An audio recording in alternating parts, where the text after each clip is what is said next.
नमस्कार। आप सबको होली की हार्दिक शुभकामनाएं। होली ऐसा नाम क्यों पड़ा, कभी कभी मन करता है सोचने का। तो ध्यान होलिका पर जाता है। प्रसंग असुर नरेश त्रिलोक विजयी हिरण्यकश्यपु से संबंधित है।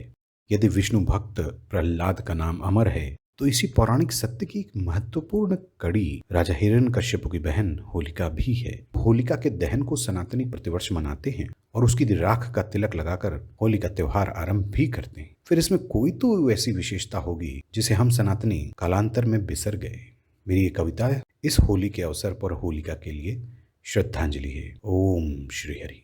हरि में हर पल थे भक्त प्रहलाद, बुआ होलिका के भी अति प्रिय। जो नाम सुमिर यह जग पलता, उस नाम से जलता पितु का जी। हो पिता जगत विजयी असुर, निधि बल सामर्थ्य में सराबोर। भयहीन स्वयं भयभीत जगत, पा ब्रह्म वरद बना काल जयी। ब्रह्मा जी की तपस्या करके हिरण्यकश्यपु तीनों लोगों का स्वामी हो गया था, लेकिन उसका पुत्र हरि भक्ति में तल्लीन अंगज, अंगज का मतलब अंग से जन्मा हुआ पुत्र, हरि भक्ति में तल्लीन अंगज त्रैलोक के जयी पिता कैसे सहे। जाया होकर भी मेरा न हुआ, ऐसे जीवन से हो मुक्ति भल। जो मेरा बेटा होकर के भी मेरे गुणगान ना गाए, ऐसे में उस बेटे का जीना मरना क्या।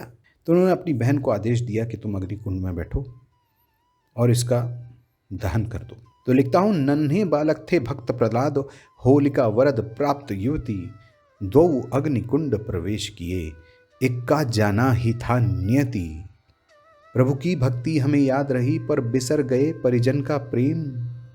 राक्षसी ही सही पर बुआ तो थी, जो चाहे कुल का कुशल क्षेम।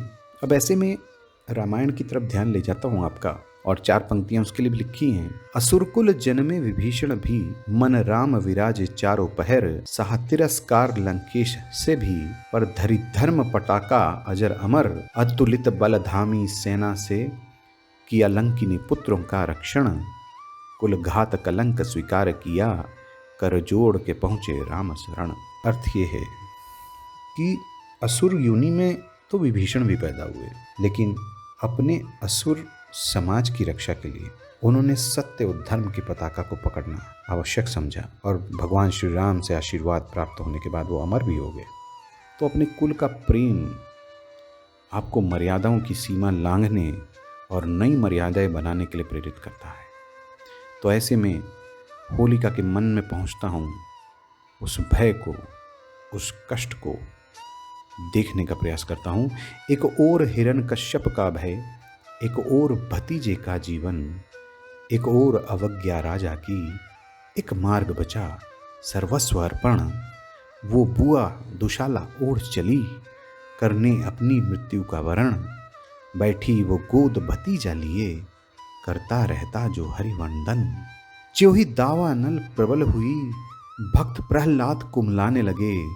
ये देख होलिका विचलित थी, पर उसे हरि दिख जाने लगे। जब लपटें भक्त को छूने लगी, होलिका ने दुशाला खींच ढका।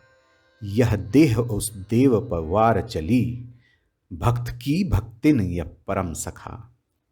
क्षण भर में होलिका भस्म हुई, जिह्वा अपनी हरि बोल लिए। इस त्याग से प्रभु प्रसन्न होके, चहुं द्वार बैकुंठ के खोल दिए। इस त्याग से प्रभु प्रसन्न होके, चहुं द्वार बैकुंठ के खोल दिए। ये प्रसंग है होलिका की सर्वस्व बलिदान का, जिस अनुपम बलिदान का मैं स्मरण करता हूँ। और इस भारत भूमि, भारत की पुण्य भूमि के तप, त्याग, प्रेम, वात्सल्य, भक्ति, करुणा, दया, पराक्रम और अद्वितीय शौर्य को नमन करता हूँ।